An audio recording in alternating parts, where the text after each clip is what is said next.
चार क्वांटम संख्याएं हैं एन एल एम एस। खोज करता है वो कौन है? बेसेल बंसलयूजी। यानी कि बी से बनाओ बोहर, एस से बनाओ सोमरफील्ड, एल से बनाओ लिंडे, यू से बनाओ यूलेन बैक, वह गोल्डस्मिथ। तो ये इनकी खोज करता है। तो अपने एम के बारे में पढ़ रहे हैं, तो एम की खोज करने वाले कौन थे? लिंडे। ये किसके बारे में बताती है? जैसे एन होती है, ये कक्षा के बारे में बताती है। कक्षा यानी कि सेल कह दो या कक्ष कह दो, कक्षा या कक्ष के बारे में बताती है।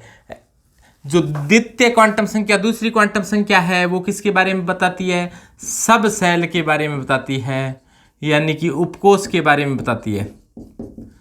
तीसरी क्वांटम संख्या एम है, वो किसके बारे में बताती है? ऑर्बिटल के बारे में बताती है, यानी कि कक्षक के बारे में बताती है।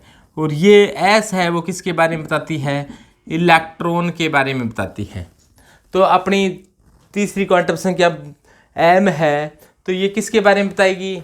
यह ऑर्बिटल के बारे में बताएगी, यानी कि कक्षक के बारे में बताती है। और कक्षक है वो आपको बता दिए कि कक्षक हैं वो कई प्रकार के होते हैं। जैसे मान लो कि एस कक्षक है, तो एस कक्षक कैसा होता है? एस कक्षक के लिए एल का मान 0 होता है। ये मान अपने सभी ने याद कर रखे हैं। यहां पर अपने कह दें कक्षक है, जैसे S P D F G H I, इस प्रकार से कक्षक होते हैं, चलते रहते हैं ये। एल के मान एस के लिए 0 होता है, पी के लिए 1, डी के लिए 2, एफ के लिए 3, 4, 5, 6 डैश डैश डैश। कक्षक के लिए एल के मान बता दिए आपको। उपकोष में क्या होते हैं? कक्षक होते हैं। उपकोष आगे किस में बटे होते हैं? कक्षकों में बटे होते हैं। कक्षकों के नाम बता दिए या उपकोष कह दिए। अब ऐसे कह दे ये सब सेल है, सब सेल है। जैसे मान लो होता ऐसा है कि जैसे पी है, पी में 3 कक्षक होते हैं, पी एक्स, पी वाई और पी जेड। इस पूरे को तो क्या कहा जाता है? सब सेल कहा जाता है। और ये अलग अलग क्या है? ऑर्बिटल और ऑर्बिटल। तो पी सब सेल में 3 पी ऑर्बिटल होते हैं। पी सब सेल में 3 पी ऑर्बिटल होते हैं। एम का मान क्या होगा? एम का मान है, तो अपने ऐसे कहते हैं एम के मान होते हैं वो -L से 0 से +L तक होते हैं।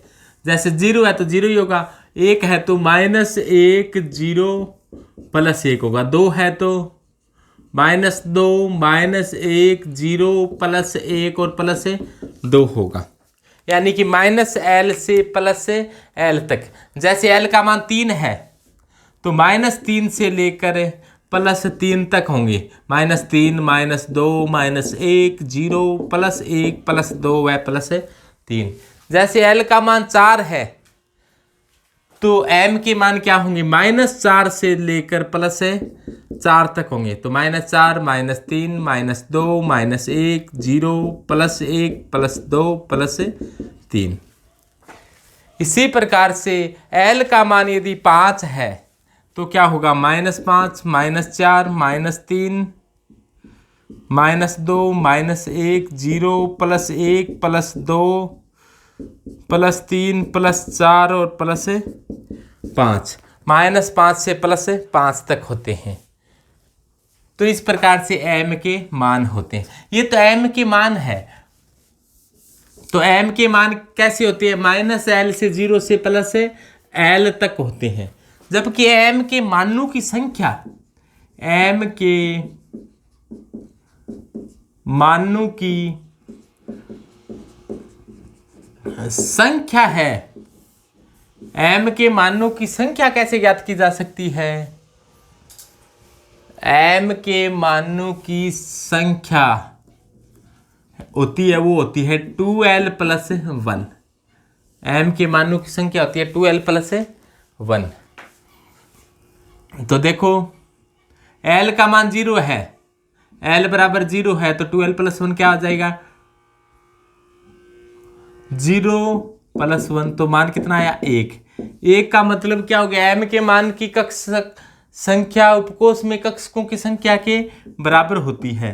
तो अपने ऐसे कहते हैं उपकोष में कक्षक कितने हैं? तो S उपकोष है तो इसमें कक्षक एक ही होगा। S उपकोष में एक ही कक्षक होता है। जैसे L का मान 2 है, L का मान 1 है, तो L का मान 1 है तो 2 × 1 + 1, तो कितना आ गया? 3 आ गया। इसका मतलब P के लिए L का मान 1 होता है, तो P के लिए मान 3 आया है, तो P में कक्षक कितने होंगे? 3 होंगे। ये कक्षक कौन कौन से होंगे?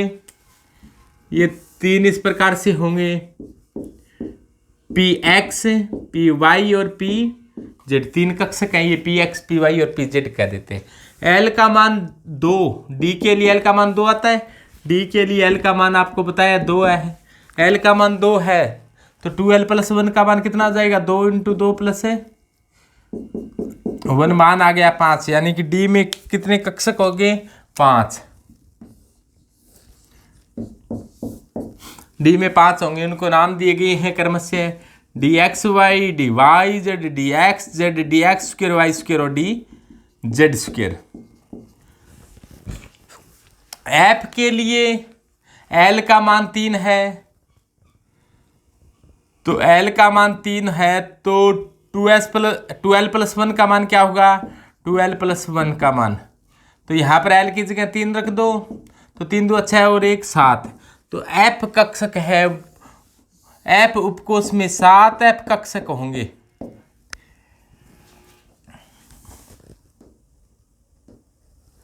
तो 7 f कक्षक होंगे f में।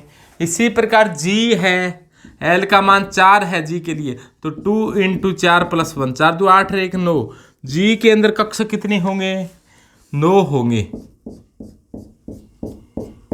तो g में 9 कक्षक होंगे। इसी प्रकार h के लिए l का मान 5 होता है, तो 2 × 5 + 1, यानी कि 11 कक्षक होंगे।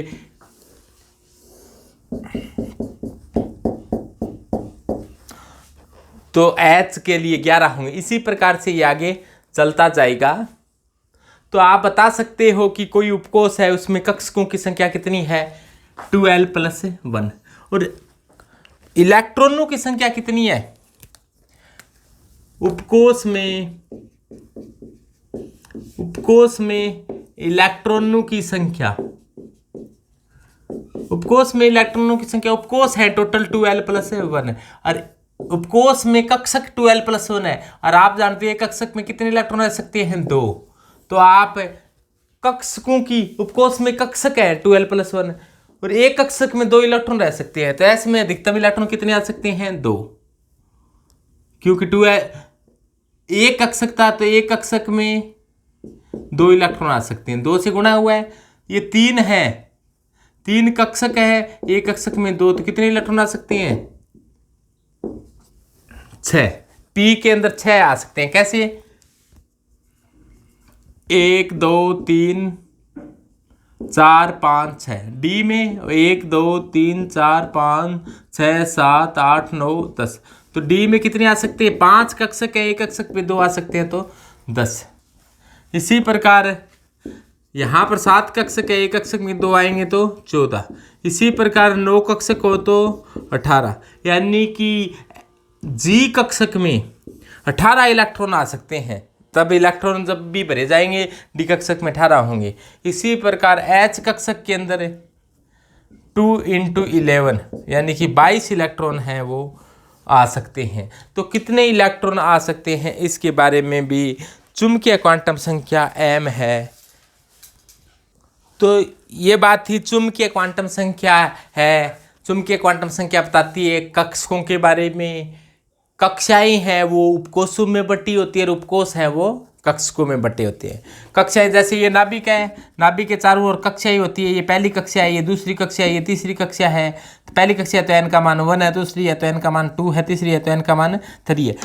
पहली दूसरी तीसरी ये कक्षा तो मुख्य क्वांटम संख्या बताएगी। कक्षा आगे उपकोष में बटी हुई है। ये पहली कक्षा है तो 1s उपकोष है, दूसरी में 2 उपकोष होते हैं 2s और 2p, तीसरी में 3 होते हैं 3s 3p और 3d। इसी प्रकार चौथी में 4 होते हैं 4s 4p और 4d और 4f।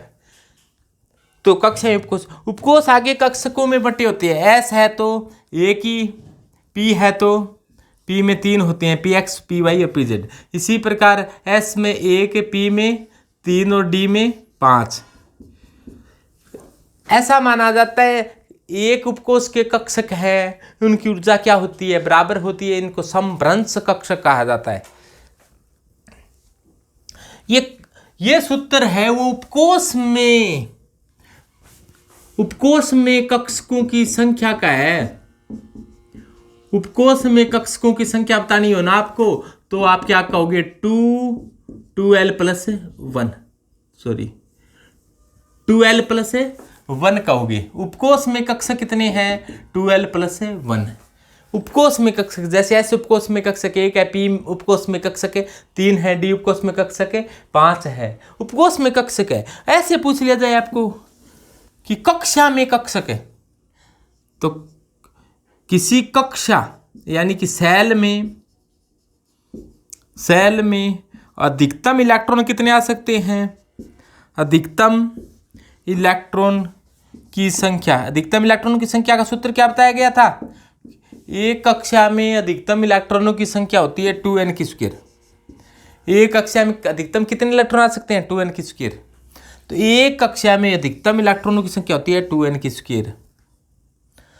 तो एक कक्षक में कितने इलेक्ट्रॉन आ सकते हैं 2 इलेक्ट्रॉन आ सकते हैं। तो इसमें 2 का भाग दे दोगे तो टोटल कक्षकों की संख्या आ जाएगी। कक्षा में अधिकतम इलेक्ट्रॉनों की संख्या है। और अपने को ऐसे पूछ लिया जाए कि कक्षा में कक्षकों की संख्या कितनी होगी। कक्षकों की संख्या, कक्षा में कक्षकों की संख्या के लिए अपने अधिकतम इलेक्ट्रॉन तो आ सकते हैं 2n की स्क्वायर और टोटल इलेक्ट्रॉन आ सकते हैं 2n की स्क्वायर। और एक कक्षक में आते हैं 2 इलेक्ट्रॉन, तो अधिकतम कक्षक कितने होंगे कक्षा में n की स्क्वायर। ये ध्यान देना, एक कक्षा में अधिकतम कक्षक n की स्क्वायर। एक उपकोष में कक्षक 2l प्लस 1, उपकोष में कक्षक 2l प्लस 1, एक कक्षा में कक्षक n की स्क्वायर। तो कक्षा को n से ही दर्शाते हैं तो n की स्क्वायर से, और कक्षा में अधिकतम इलेक्ट्रॉन 2n की स्क्वायर।